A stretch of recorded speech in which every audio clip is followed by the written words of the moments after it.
about what they are, who the fish masters are, and the general parameters of them for our January meeting. So we'll see you there. So this is tonight's program, and these are the presentations that I have. Peter Anderson is going to do a presentation on his trip to Labrador. Don's going to talk about a trip to the Oahe River. Carol is going to talk about all her fishing adventures for 2021, which will be great. There's the presentation by John Geyer on nutrient enhancement. We're going to visit Kamchatka.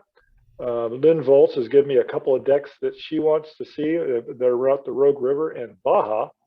And then I'll close with a small slideshow on the Wind River. So this is going to be a little bit different this year. We're going to award prizes for the best video or slideshow. And the way we're going to do that is that you're going to, during the presentation or shortly thereafter, you're going to text me who you think had the best presentation. And I'm not in the running here, and I have the winner is going to get this coveted hat. See if I can get it here. I'm sure you can read that. But you're going to get this huge fly fisherman hat. So you proudly wear this during next season. It says, I'm a huge fly fisherman. And so what I'd like you to do is I'll play along here sometime during the presentation or after to text me with who you think had the best presentation, and at the January meeting we'll determine or announce who the winner was.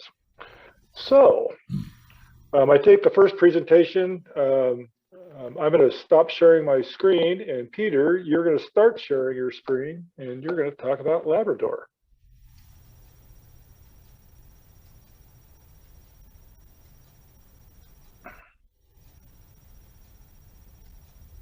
Is Peter with us? I'm here. Oh, good. I couldn't see you. There you are. I'll find my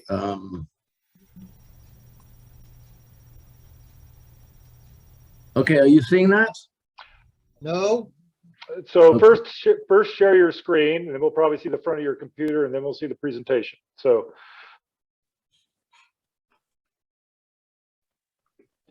oh, hold it 1 second. Make sure that I've got something set properly here. Arrow is on my end. Now it should work.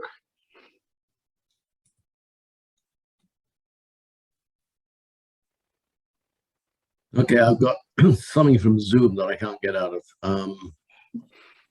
It's probably wanting you to update. That's classic.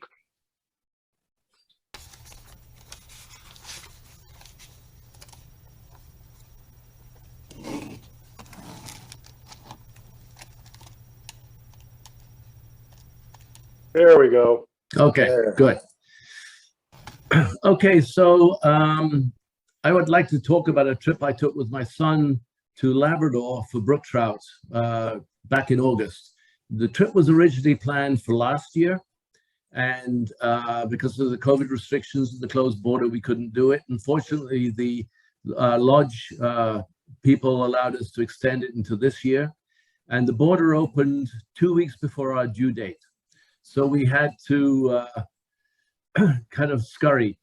I went to Labrador about 20 years ago and had a great time. And then a few years ago, I read Lee Wolf's book, Bush Pilot Angler, and it's in the club library now. I donated to the library, and that kind of got me inspired to do it again.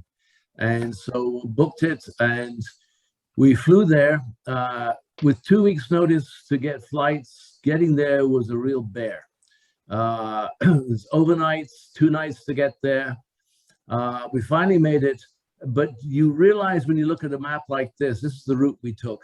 You realize how big Canada is. Labrador, which is here, and Newfoundland is one province, is 4 time zones different from here. So it's a long way. And actually, Newfoundland is a half-hour different from Labrador, which must be really confusing.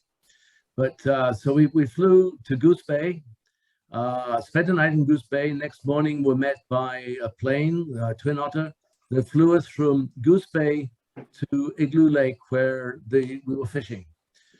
And Igloo Lake has been managed by a family called the Burtons for 20 years plus. And they have a policy of barbless catch and release. And so I was there 20 years ago. The fishing has improved enormously in terms of size of what have you of fish in those 20 years. This is Igloo Lake. It's a decent sized lake surrounded by bodies of water all over the place. Give you dimensions, this is 3.5 miles roughly. So we stayed at Igloo Lake Lodge, which is a lodge right on the southern end of the lake. This is the main lodge, housing for 6 guests, a dining room, a kitchen, what have you. A newer facility here that houses has 2 rooms, 4 more guests. This is the guides camp, boating area, what have you. It's a very well maintained little facility, and they looked after us well. This was the interior of the cabin we stayed in. 2 bedrooms, each with its own shower attached, bathroom, what have you. We had to provide our own booze, but they have flight time material available for you if you need it.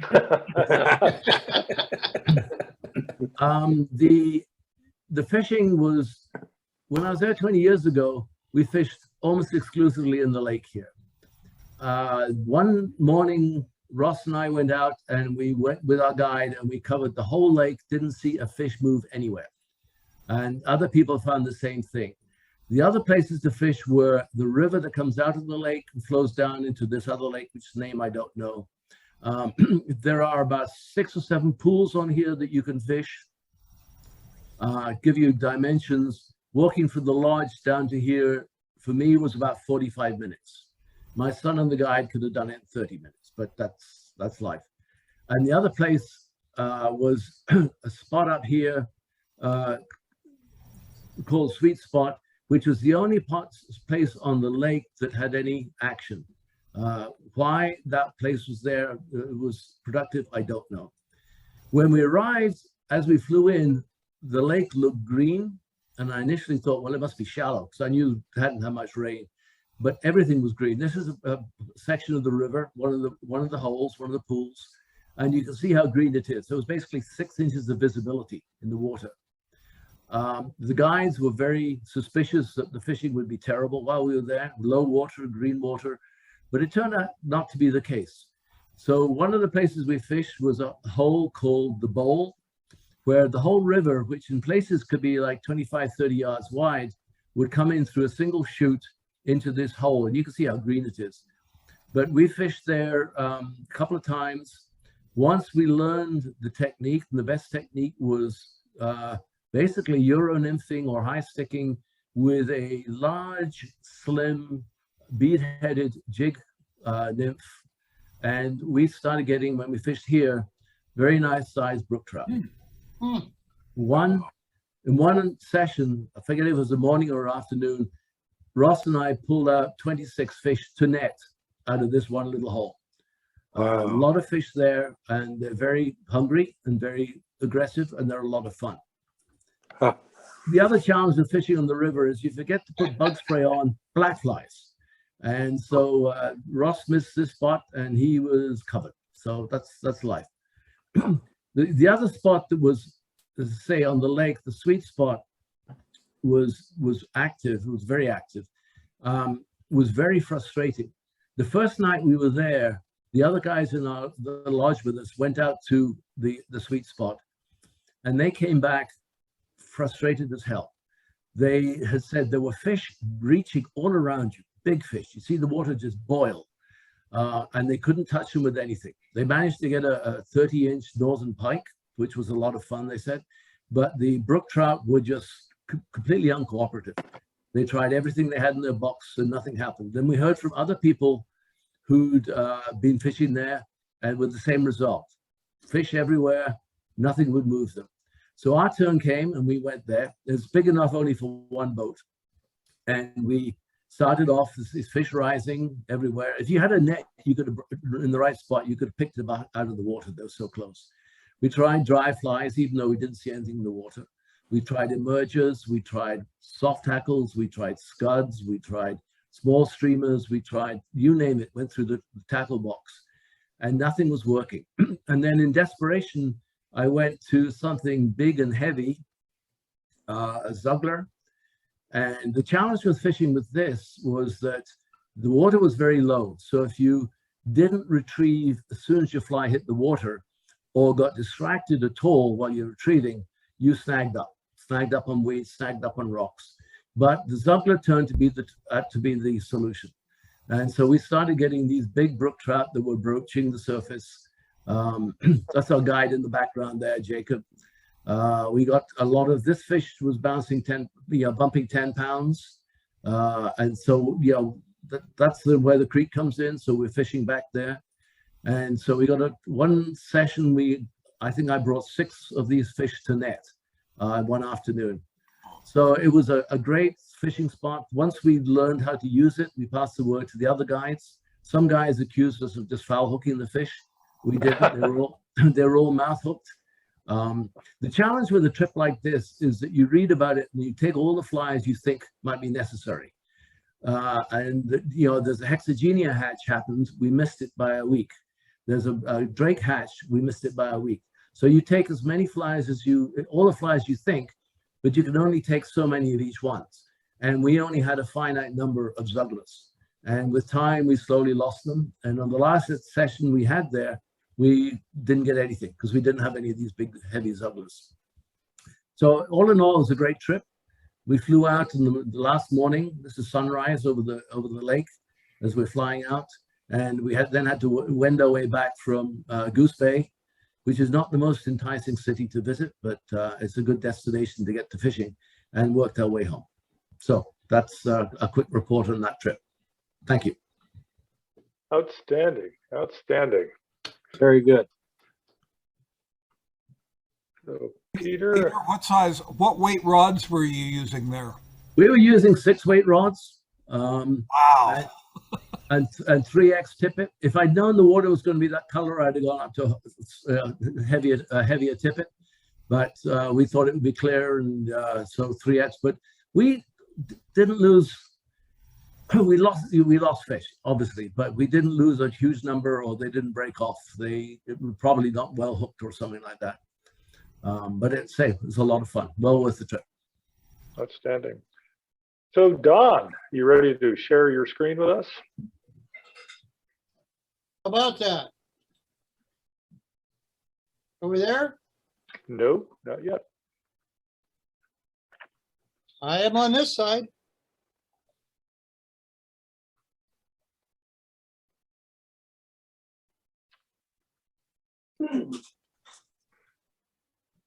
Let's try this one.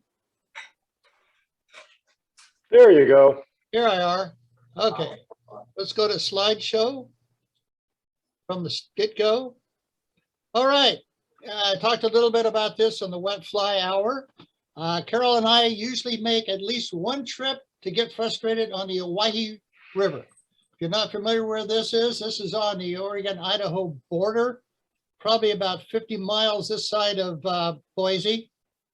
We take a little back road in there. It's really quite a unique, I don't have much of a view of what the canyon is, but it's mostly lava canyons in there. It's really a neat area.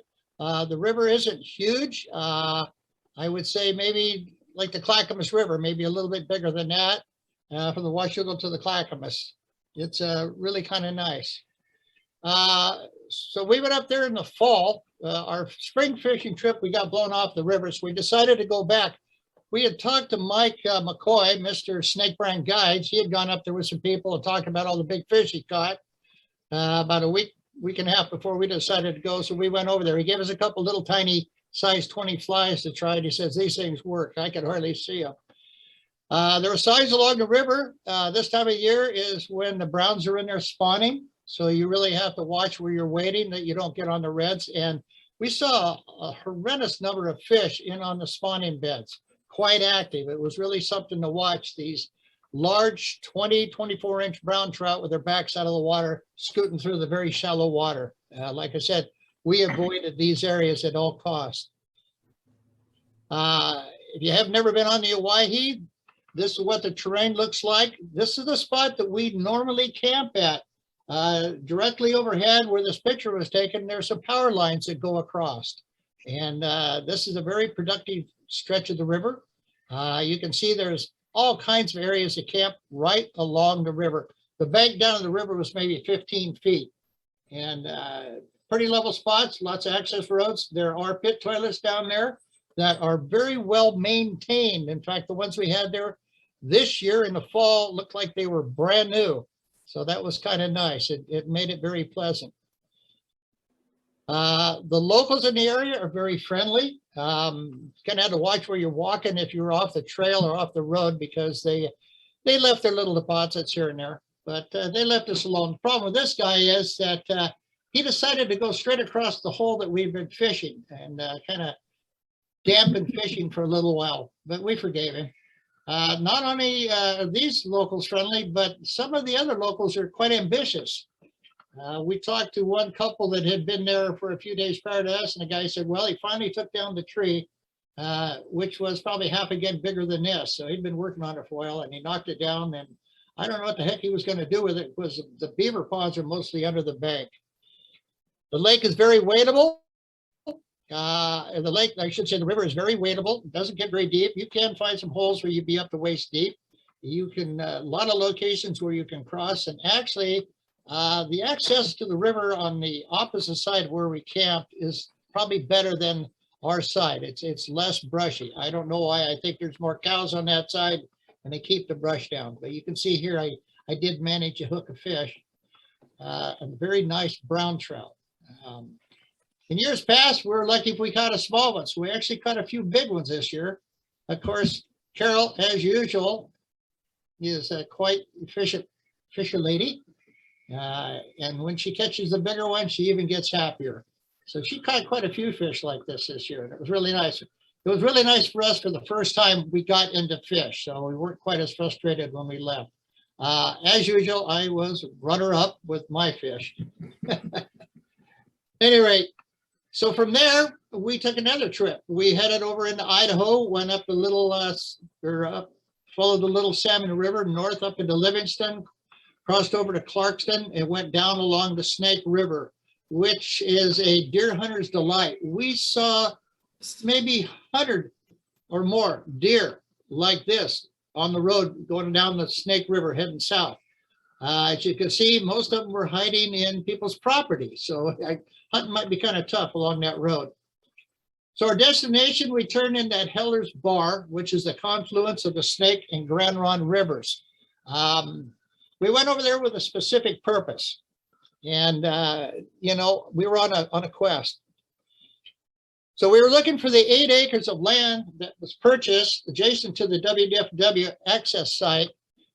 This is this narrow section. If you can see my cursor, if it comes in this area right in here, there was 8 acres that a local landowner wanted to keep into public land.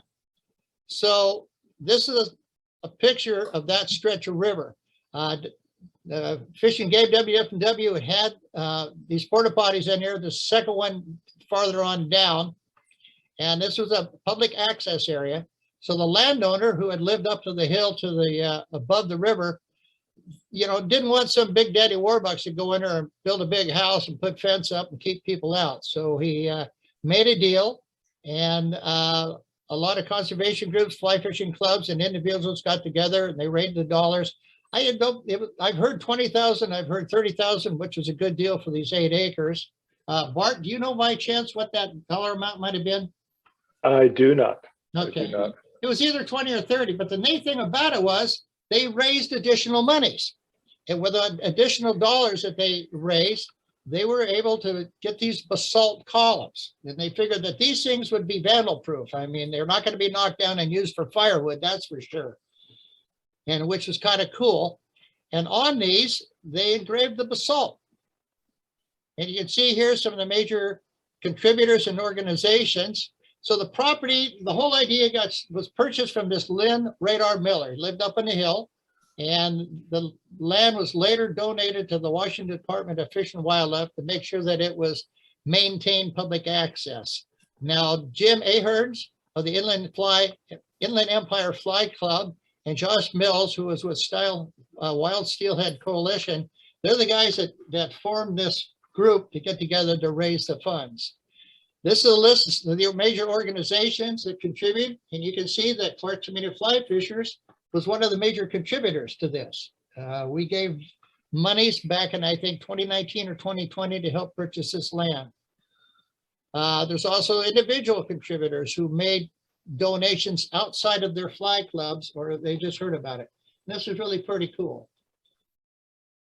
So it's dedicated to Frank Feha. He's an angler in the area, a strong advocate for sport fishing, and was quite the steelhead fisherman. So they dedicated to his honor. So this is a little short video I have just showing the land that was purchased. I'm just going to zoom across it here.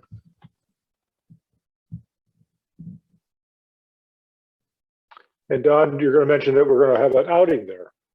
Yeah, we'll get into that.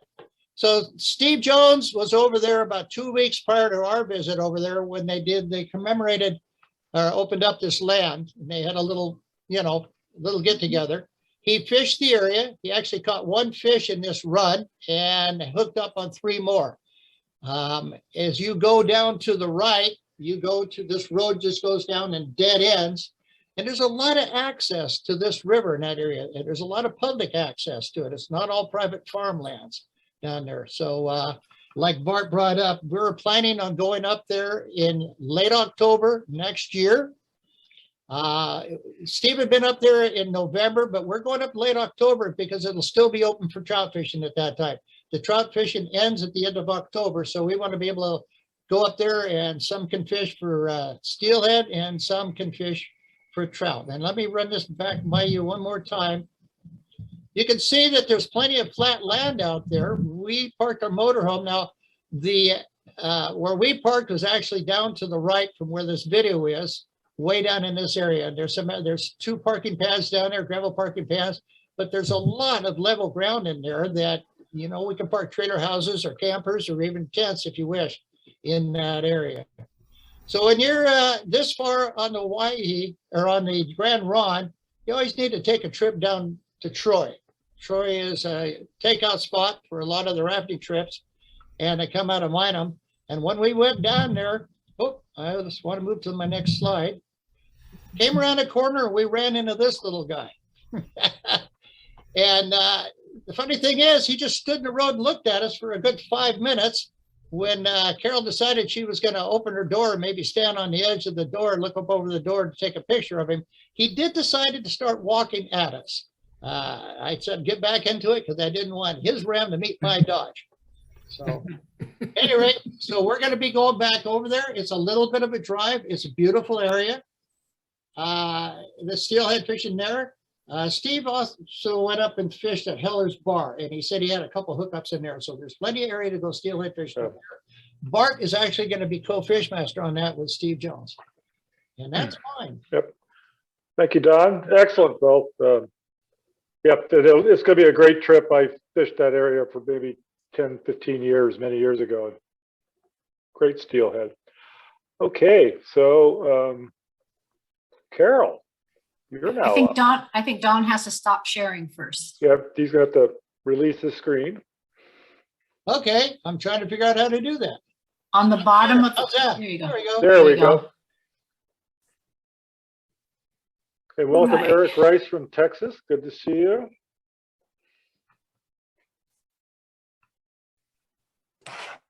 Come on. All right, can everybody see my screen? Yep. Yes. Yes, turn your slideshow on. Okay. Ooh, this is different. Is It's it not the- looking like it's supposed to or not? No, you have to turn the slideshow on, which is in the lower right of your menu bar, and it's got a little slide on top of a pedestal, Let me escape. right next to the volume control on the PowerPoint. There you go. Your cursor right Down here? there. Yeah, you had your cursor right on it. There, right there. Oh, Hit that. that. Okay. All right. So Huh. we're not going to go to all the places we went this year. Can you see it now? I see an hourglass, so it's still working on your end. Why don't you try that again? Hit the Okay, let's see. slideshow button again. Press from the beginning, top left. Yeah, I did that. I did that to start with. Get that one in from the beginning. I did that. And then- I always started from the bottom right. Oh, Go all the way down to the bottom right by the volume control. And yeah, I there's a tried little- that one the second time. Oh, So okay. what, are you able to see the screen at all then with the pictures? Yes. Okay, so I'm not going to go through all of our trips because we did an awful lot of them this year. One of our early trips was to Leech Lake again. And that's with the group, the club outing. It's always one of our favorite outings. We really like it. This year, some of the folks who were with us aren't here on the meeting today. The one day, if you look here in the bottom left, we got blown off the lake. It looked more like the ocean, like the beach coming in, like the waves coming in than it was on a lake. Totally blew us off. But as you can see from pictures, the fish were pretty decent anyway. We ran into a local who was a very disgruntled local because of COVID last year. They shut down a lot of the fishing access sites for WDF&W. This was one of them. So it didn't get fished at all the year before, it sounds like. So we're kind of wondering if the fish aren't as nice as they are this year because the fishing was halted for a year. But the fish at Leech Lake were very nice this year. A little bit of work, but well worth it. We went to the East Side Lakes outing, another one of our favorites. Don and I camp at Coffee Pot. We really like Coffee Pot and we'll stay there for several days. It's got to be one of our favorites. The fish again here I take it back. It wasn't Leech Lake. It was Coffee Pot that the local we ran into was very unhappy.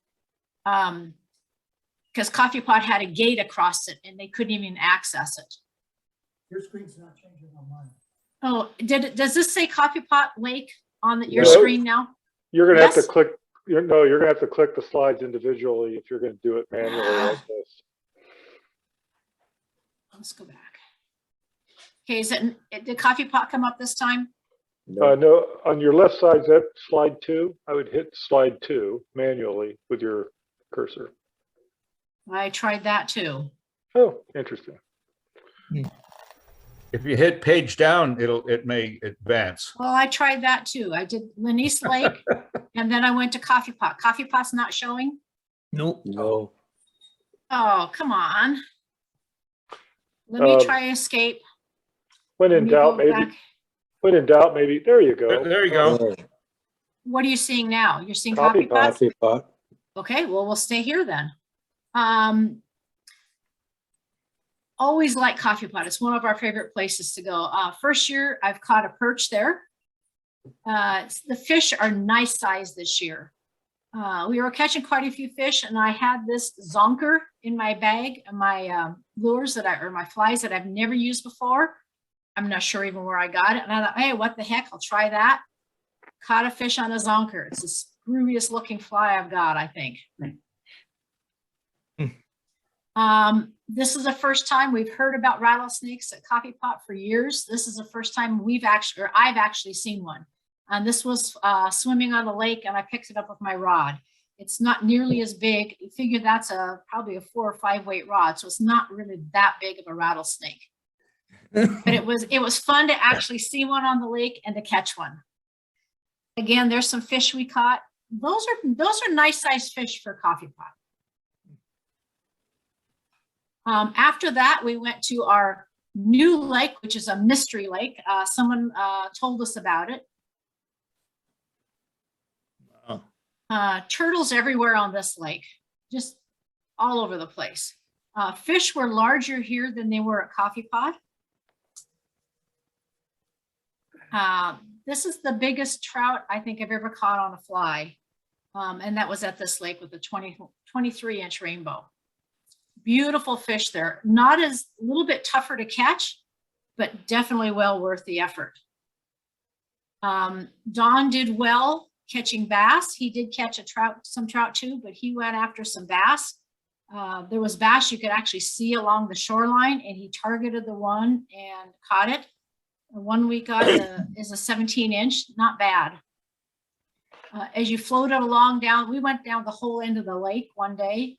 Looking up onto the cliffs, I found a great horned owl with her baby in the nest. Always neat to see that.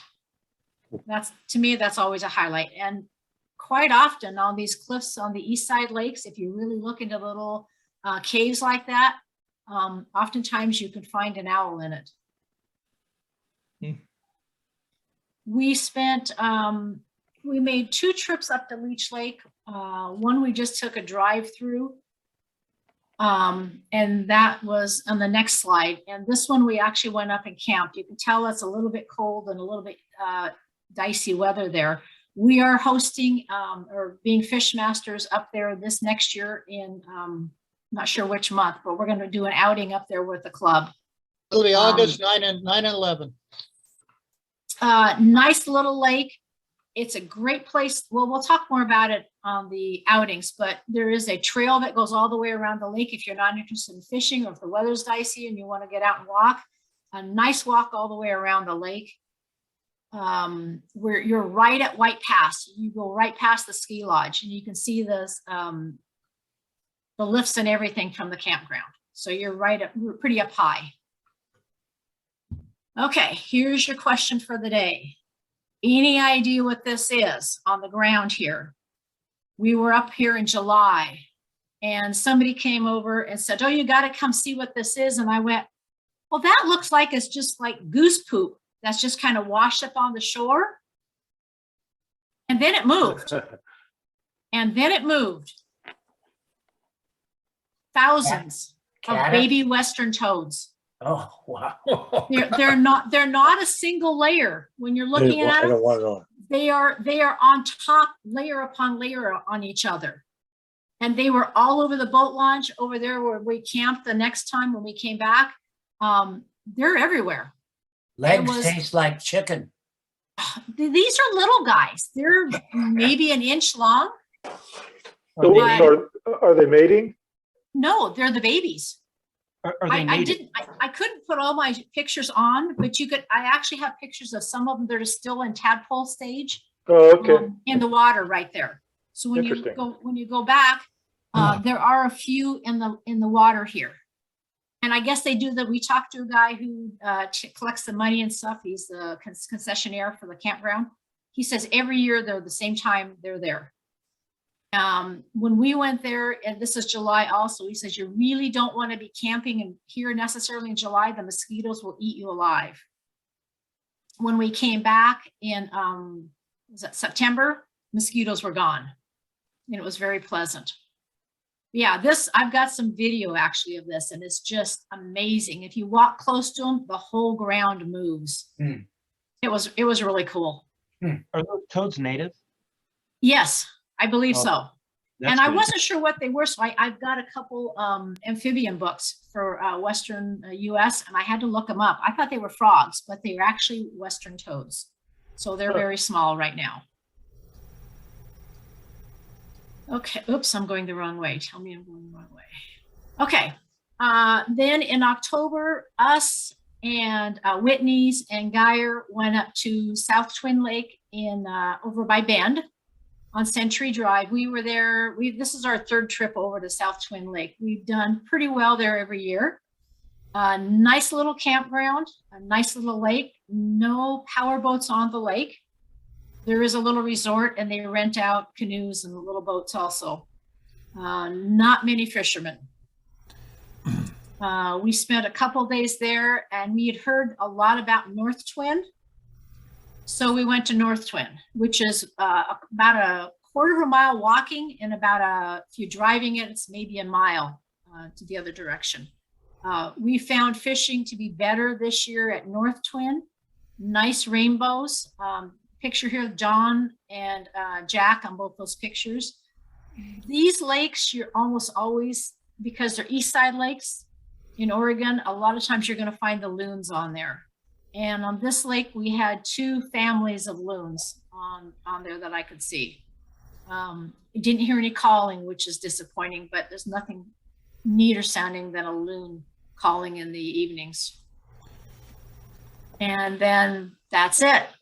That's just a sunset on a lake we went to in Oregon, and Dawn may remember the name of it. It's one that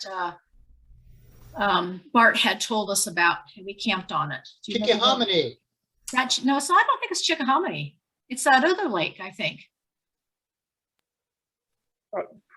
Bart, is that what the one you told us was Chickahominy, or was there another one that you told us about? Well, I think I recommended Chickahominy, and that would, so that would be the only one I recommended. No, Maybe another lake though. So. There was another lake. We did not camp at Chickahominy. Yes, we did. But this wasn't Chickahominy. This is when we camped right down on the water, and there was that other couple with the dog. In the, Oh, yes. Don't remember the name. Okay. Don't remember. Anyway, it's a beautiful lake. We didn't fish it, but we did camp there. So that's the end of my presentation. Let me get out of here. Outstanding. Looks like a fun summer. Looks like a fun summer. We had a good time. Okay, so Okay, let's. I gotta figure. Oh, new share. How do I get out of here now? New share. New share. Nope. X. As soon as I get it back, I'll put. Up on top, stop sharing. There Okay. we go. All right, I'm good. Thanks. Let me see if I can get this. So, John Geyer, you're actually going to narrate this, and you're going to tell me to switch screen, and I'll do that.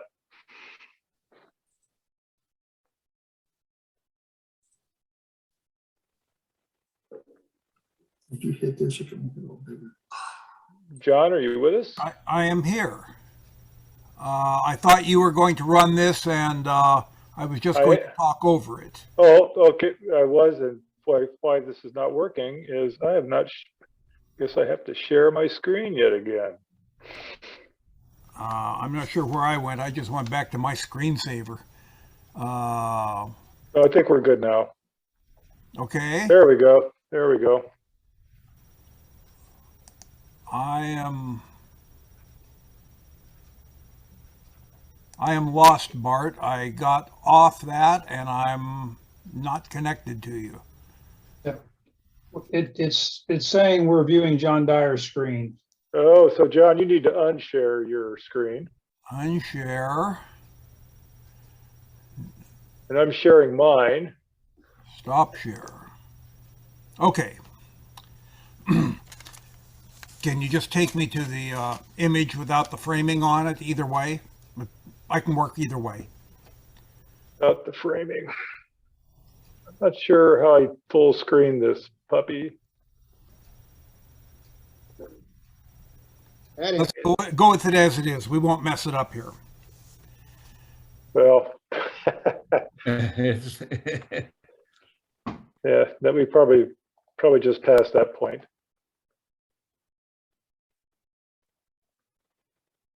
There we go. Okay. Rather than entertaining, this is just more of an opportunity to share with the club insights to one of our activities that everybody hears about, but only maybe a couple dozen participate in. And this is our fall and early winter nutrient enhancement program that we do. Very few actually grasp the beauty and the charm of slime time, but this is reality in your face. Okay, we're all familiar with the salmon cycle and what our program that we do with the Lower Columbia Fish Enhancement Group is. We interrupt this cycle after the spawn at the hatchery, take the carcasses and put them back into river where they will provide nutrient for the fry and fingerlings from the summer hatch that are wintering over. Bart? Next. The scientific work that's been done on this can be paraphrased. Variable waters and floods of the winter are relatively barren of nutrients, and the small fish that are in residence don't have a heck of a lot to eat. So the carcasses that we take from the hatcheries and put back into the river deteriorate with time, and the bottom line to various studies such as shown here is that it's better than it may help. It does help, but there's no way to really quantify how much, but it improves the wintering habitat. Bart? Work is done through the State Department of Fish and Wildlife. The fish that we work with, the carcasses rather that we work with, come from Lewis River salmon and Steelhead hatcheries. They're deposited at 5 or 6 points along the Lewis River, focusing on the wild fish gene bank. Bart? And for those of you that have not been in a hatchery, it's more than flat tanks and a few valves. Rather interesting process with pipes, flumes, and sorters. And as the fish go up a escalator in the middle of this picture, just to the right of the coils, they're separated on top and come down into different bins below. What we're watching here is the first dibs on the fresh salmon that the hatchery does not need to make its targets. Is these go to Seattle area food banks, and different size and different types of fish are going into these different totes. Bart? They come out live, they go on ice, they're loaded up, and next thing you know, the salmon that are not needed for the hatchery but have completed their cycle are going to the next highest and best use, and that's human food. Bart?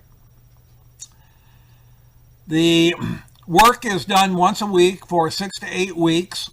There are generally 3 to 5 people from the club who show up, and many of the folks on tonight's broadcast are included there. Over the course of several weeks, we get a mix and match of people, and there are probably about 15 to 20 that participate in a given year. Bart? Okay. The Lower Columbia Fish Enhancement Group provides the coordinator, the 1-ton truck, and the linkage to the hatcheries. The fellow that we've worked with for the last 2 or 3 years opted not to vaccinate this year, and they excused him for future duty. So Jesse Barr came along as a newbie, and he's kind of learned with us as we've gone through the year. Dave Swank is there as an intermediary for the club, and that's enough of the theory. Now it's time to actually meet some fish. In order for the fish that we deposit in the river to be distinguished from natural die-off when Fish and Wildlife stream surveys are done, the tails are cut off of all our carcasses. That's the first step in the work that CSF volunteers do. And this is a big paper cutter. Dib Jameson happens to excel on fish clipping, and this is where the slime flies. Bart? Each tote is 200 to 400 fish, weighs about 1,000 pounds. Depending on the run that week, we get anywhere from 1 to 5 totes to distribute on a given work day. And what you see is what you get. Next, please. By the time that they get into the tote, processed, flipped, clipped, and slimy, we're dealing with leftover flesh, and that's what we're putting in the river. Process is pretty much self-explanatory, but we'll load out from one or both of the hatcheries. The Lower Columbia Group's truck hauls the heavy load, and we go along behind them, meet at the work site. Bart? Okay, most of the work this year has been going to either Louisville or Daybreak. You're familiar with the areas. We meet local citizens out there. They're a little perplexed, and quite a number of calls have come about bad people dumping trash in the river at their park. We'll get back to that later. But this is where the rubber meets the road. Tote, fish, water, everybody up in the truck. Next. The tool that's been perfected for this is called a pew. As you can see, it's just a bent shaft that stabs, holds, and when you complete your overhead arc, and several hundred fish later, you start to realize, this is work. Out they go in the river, and it's splash time. Next. Once you get into the rhythm and you're doing several hundred fish, it starts to become familiar. The real trick here is don't stab Dave Plunkett next to you. Dib Jemison down below is not merely a spectator, but he's got a tally in his hand. He's counting the fish that go in so that the records show what goes where. Next, please. Louisville and Daybreak, everything goes in the water. Some of the upstream, Sunset, Lucia, a couple other places, number of fish will frequently go onto the bank as wildlife food, as well as enhancing winter nutrient in the water. When you're done, you're still dealing with the leftover eggs, the blood, whatever it may be. It's all going in the river, or we wash as well as we can there, and it's back into the truck. Typically 6,000 to 10,000 fish a year go back in, and I think we're someplace in the 4 to 5 range now with another 2 or 3 weeks to go. I mentioned the concerned citizen calls that come in about people trashing the river. So Lower Columbia Group has made up these enhancement site signs. These are posted everywhere that we work, and that at least directs the conversation. You'll also notice in this photo, here's a monofilament collection point that was either initiated or continued by Joey of the club and is currently tended by club members picking up what goes into these. I don't know how many of these we have out, but I think it's half a dozen. Next, please. It doesn't know what? When we're done, Or pick up to. yeah, when we're done, you can see the day's work. It looks like something of a concentrated mess, but as soon as the first high water of the week or next storm series comes through, these fish are scattered anywhere from yards to a mile downstream, and that is the distribution of the winter nutrient that we're placing. That's all I have, Bart. But That's nice. Okay, super. Well, thank you so very much, John, and thank you all club members who are Really? participating in the project this year, and thank you, Dave, for coordinating it all. Without everyone doing their little piece here, we wouldn't be able to make this contribution on a yearly basis. So let's see who's next. So Don, I'm going to stop sharing, and you're going to talk about Kamchatka. Yes, let me get it. And for those of you who aren't giving a presentation, if you could go on mute, please. So. Let's see here.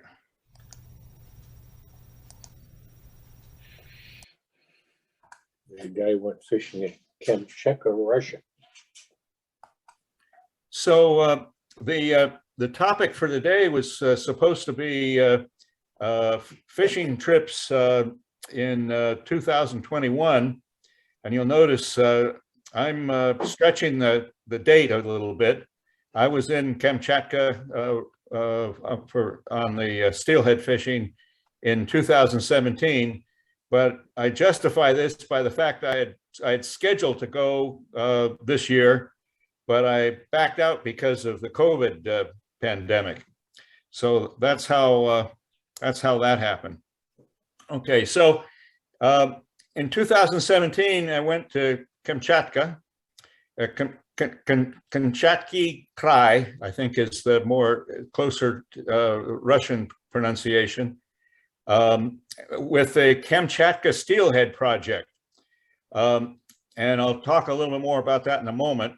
During the trip, I landed about 30 steelhead in 8 days.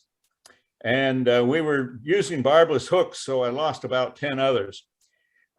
We had 12 fly fishers in our area of fishing, and all told, we landed about 400 steelhead. The Kamchatka Steelhead Project is a jointly operated steelhead conservation project under Moscow State University, Moscow Academy of Sciences, the Russian federal government, everybody's getting in this, the Conservation Angler, and the Fly Shop. And it's been operating since about 1993, I think. What they do is have 3 8-day fishing expeditions in September and October, and the participating and our official title was angler sponsors. We needed to have some kind of a title like this for IRS purposes and also for Russian government purposes. We're not really fishermen, we're angler sponsors. And we assist Russian scientists in collecting information about the fish and studying the fish population there in Kamchatka. So a lot of people wonder, where the hell is Kamchatka? And the Kamchatka is this peninsula here on the in Russia. It's on the far eastern side of Russia. This is Siberia. This is Japan. Ocean islands almost come up to it. What did you say? Somebody talked. Was that a question? Excuse me. Oh, I'm sorry. And then here's Alaska, and Anchorage is just off the screen over here. So this the places we were fishing in latitude is just a little bit south of Anchorage. This is a blow up of the lower part of the Kamchatka Peninsula. And there's one city in Kamchatka, Petropavlovsk. It's located down here. The rivers with the Steelhead are on the west coast of Kamchatka and the Sea of Okhotsk. And there aren't very many steelhead in Russia anymore. They're a endangered species that I don't remember the specific title for when the Russians put species on the endangered species list, but all steelhead are in Russia are on that list. There's about 5 or 6 streams over here that have steelhead. There's only thing on this part of the peninsula is just native villages. And there's no dams, there's no agriculture, there's no forestry. This is pristine steelhead country. Kamchatka has this large spine down the center. Most of that is volcanoes. This is in the Ring of Fire. So it's a very remote and rough country. I like to think that I'm not sure you can read the top of my slide, but I'll read it off for you in case you can't.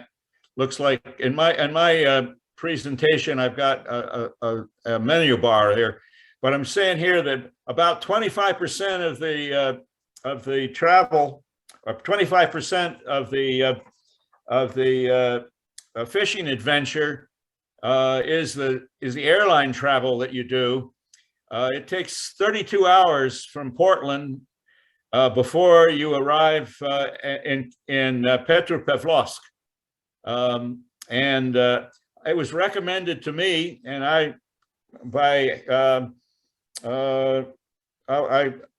hit myself in the head every time I think about this. I agreed to go 32 hours without a layover. So 32 hours of airline travel with just 2 stops. Through LA and then through Moscow and then back to Petropavlovsk. A lot of flying. This is the terminal in Petropavlovsk. It's just a Quonset hut with fabric. And then the next day after arrival, then we had the other 25% of the adventure. And that was a 4-hour Soviet-era Mi-8 helicopter ride. This is the helicopter. The clamshell on the back of the helicopter is open. This will hold 20. It has seats for 20 and no seat belts. This is the pilot and the co-pilot, and this is the mechanic. And I was very comforting to know that the mechanic was riding along on the flight with us.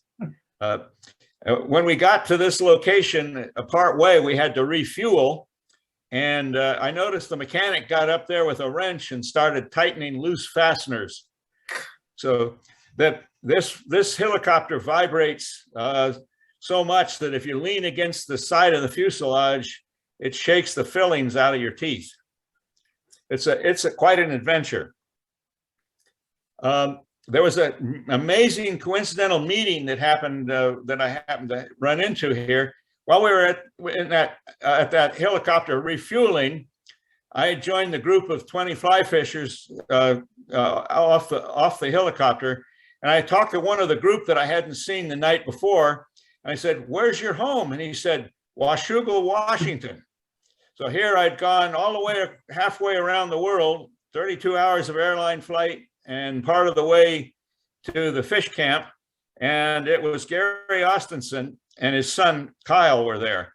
And they're, of course, many of you know they're CSF members. That was absolutely amazing.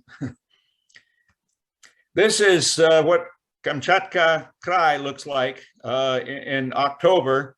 And this is the mountain range down the center. There are about 72, 75 volcanoes, and many of them are active. You have to fly over this mountain range to get to the fishing. This was our five-star lodge. These are fabric tents with cots and wood-burning stoves for 2 people.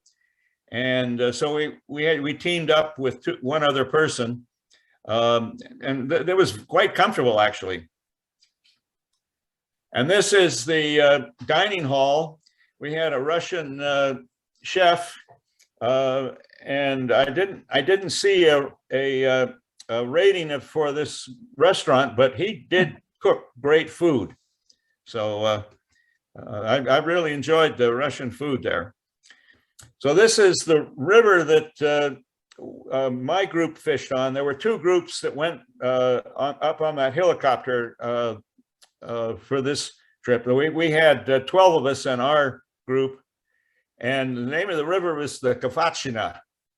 And you can see that it's not a very rapidly moving river, but this is tundra out here in front of the fishermen. So the river flows through this terrain, and the tannin from the tundra gets washed into here. So the river probably only has like 3 feet of visibility. And this is probably only 5 miles from the ocean. So the steelhead come up to this point, and they are still chrome bright, many of them with lice on their bodies. And we teamed up with a biologist, two fishermen, I guess they call them 2 sponsors, teamed up with a biologist in this raft, and we split up during the day and went to various parts of the river. And the biologist knew where the fishing holes were, where the holding waters were, and we had different groups each day. So it really worked pretty well. You got a lot of variety in this river. After landing the fish, we would scrape an opening in the water. You can't see this very well, and then lay the fish in it on its side. And the biologist, and this is the biologist that was with me that day, would take tissue samples, would take samples of scales, measure the fish and tag the fish, and then occasionally you'd hold the fish up for somebody to take the photograph. This is Professor Kirill Kuzushchin from Moscow State University. He's department head of ichthyology at that university, and his English was outstanding.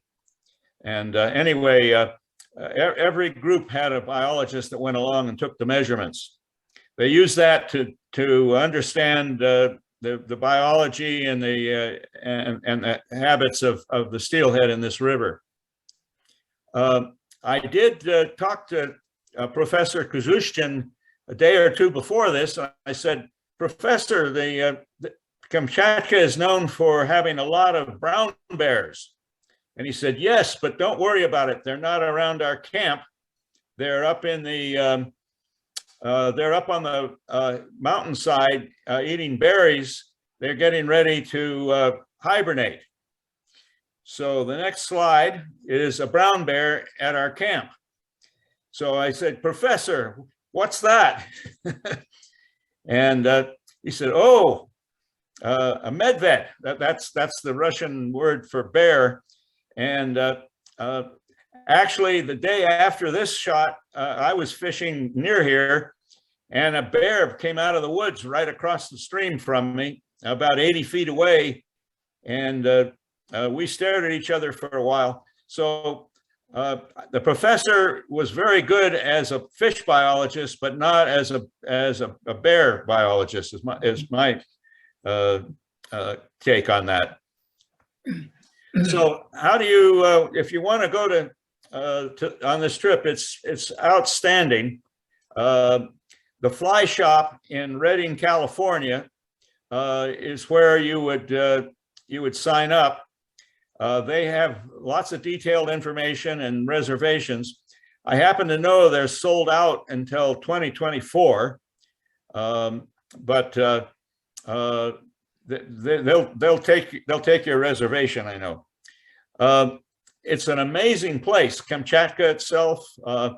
It's definitely far from any civilized part of the world, and really a beautiful location.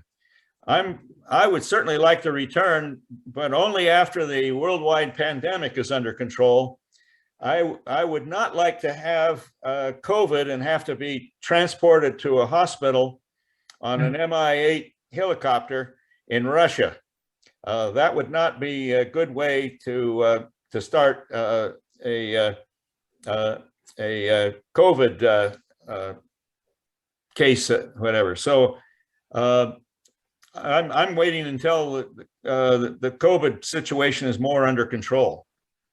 So that's the story about Kamchatka. Outstanding. Outstanding. I've always wanted to do that trip. I'm not sure I could mortgage my house that much, but yeah, great trip. It's not free. Okay, thank you so much.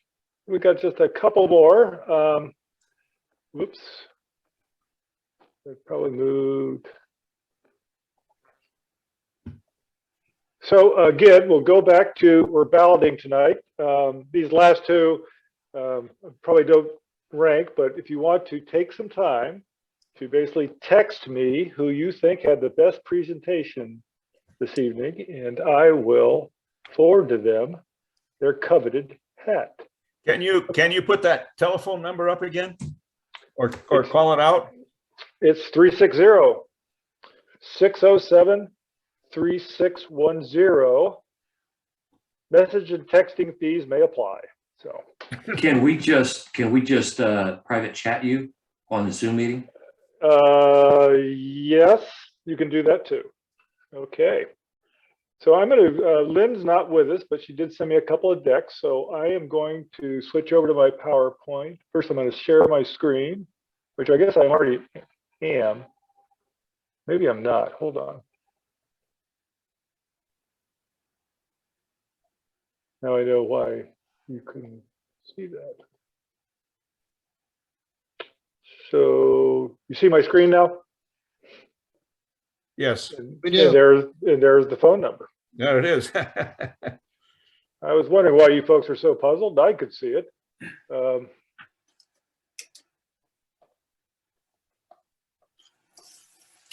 Okay.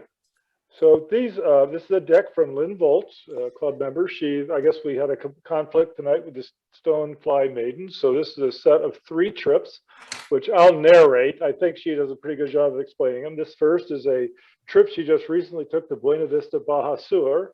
And as she points out, timing is everything. And if you remember Hurricane Pamela, it went blowing through, and it seems that she was there during that time. So here's a picture, and if you're not familiar with Baja, these are a couple of cruisers. They're both Pangas and cruisers, and it looks like there's a couple of cruisers heading out for the day. These are fairly well-heeled cruisers with nests on them. Pretty typical Baja launch site. I've seen this before. It used to be at Punta Colorado, where they basically pull the boats in and out via tractor. Pretty ingenious. And they do land you on the dock coming back.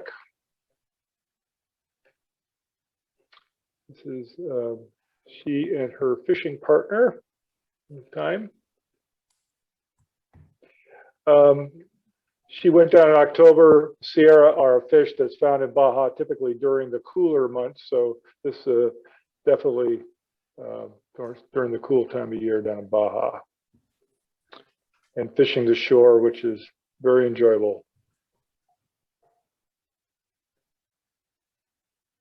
Doesn't appear to be a lot of fish, but looks like a lot of great times. She also had a trip on the Upper Rogue with Andrus Outfitters this past September. So just prior to going to Baja.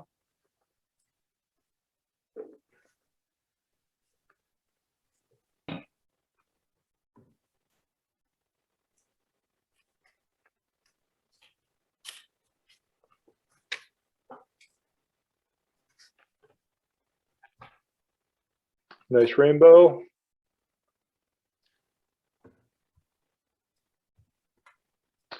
I noticed this is the largest picture of her entire presentation, which has to do with happy hour.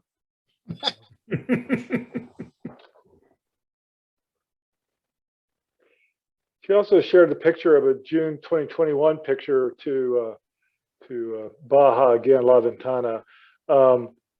Having fished for roosters, I was totally gobsmacked at these pictures.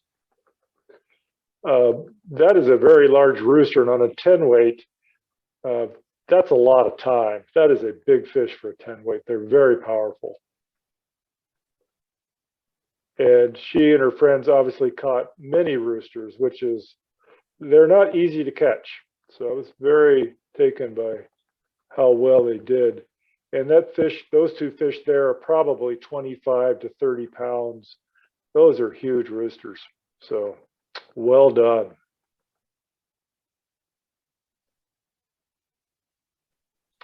And the barbecue.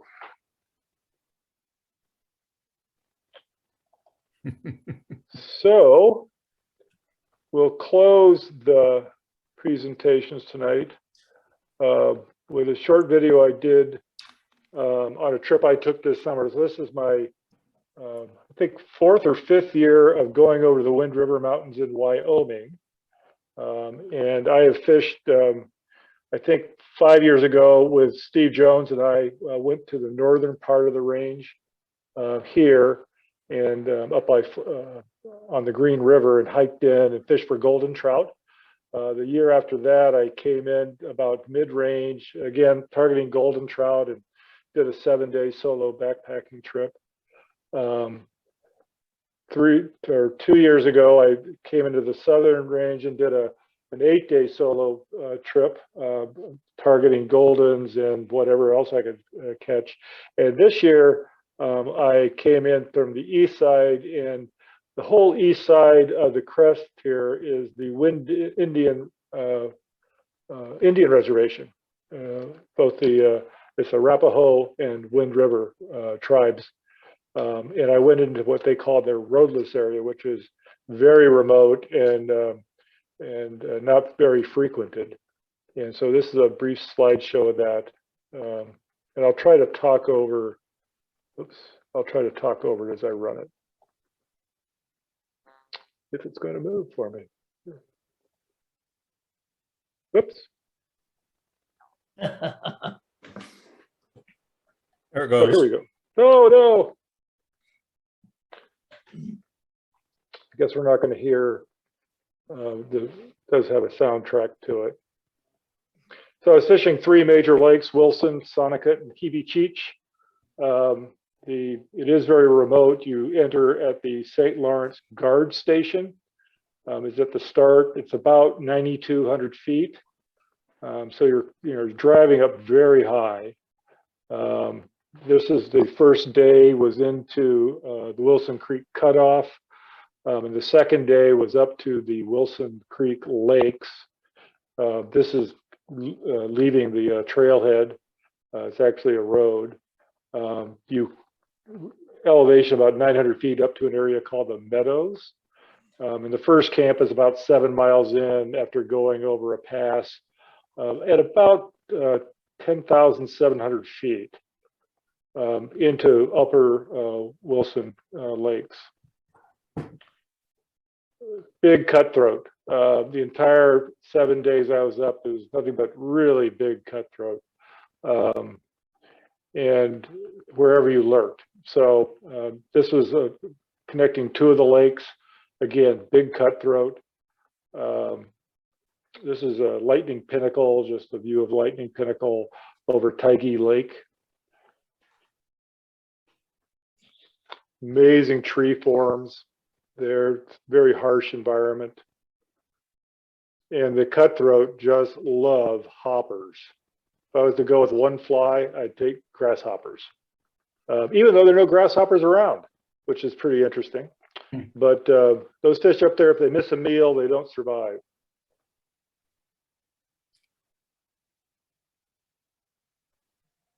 All these peaks are around 12,000 feet that I'm looking up at. About 5th day in, I hiked up to the Sonocut Lake area to fish some really remote lakes. For 5 of the days, I didn't see anybody at all. So this is very remote hiking. Another one of the lower Wilson Creek lakes, again, full of both cutthroats and, of course, brookies. Sonocut Lake, these lakes are huge. It's amazing to be so remote and have such large lakes. I did take a side trip and hiked up to Cavaga Peak or Cavaga Pass to fish some unnamed lakes that are up there. I'm not naming them because they have no names, but just about every lake in the Winds has fish of one sort or another. That's Cavaga Peak, which is about 12,500 feet. And that lake you saw right there is just chock full of cutthroats. I'm on my way out now. I'm going to Cheech Lake, which is another massive lake. This is some off-piste travel and looking down as I start to go down to the lake. Very quiet. Again, these cutthroat are 18 to 20 inches. Very surface oriented. I'm not sure what pattern I threw at them that time, but he decided he wanted to eat it. This is Cheech Lake.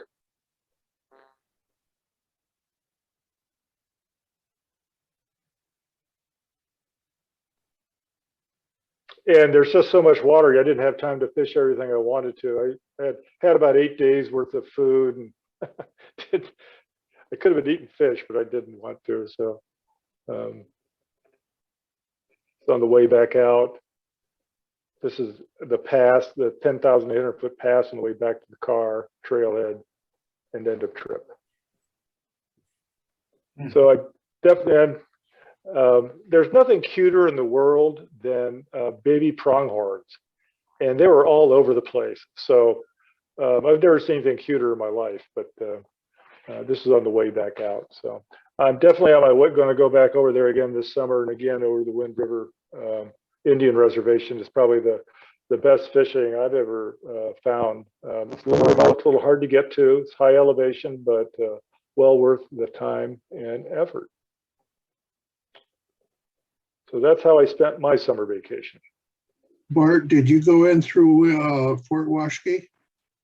Yes, actually just north of there and up a road that I can't remember the name of. So, but yeah, that side, it's off the east side. Okay. And the way to get there, actually, the shortest way is to go up through Jackson and down, and just before you get to Washakie, hang a right. drive up into the mountains. I was a little concerned about the trip, about what the condition of the roads were going to be. I've read horror stories, but they were bladed. It was a breeze to get up there, other than just being real high altitude. So, did you have a trail map? I mean, did you bring a compass? I assume you didn't have GPS coverage. Oh, you certainly have GPS. I was using CalTopo with my mapping base, and I carry, the only way my wife lets me take these long solo trips is with an inReach device. So I was carrying an inReach, and it has GPS, satellite GPS. So you knew exactly where you're at. And you put it this way, you knew exactly when you got lost. So. Okay. But yeah, the tools you have today make those sorts of trips a lot of fun. So balloting, text me, put it in the chat. I see I've got 4 or 5 votes in the chat already, so I'll do that. So welcome new board members. Thank you, outgoing board members. Thank you for all who have volunteered this year on both as fish masters and as for nutrient and conservation.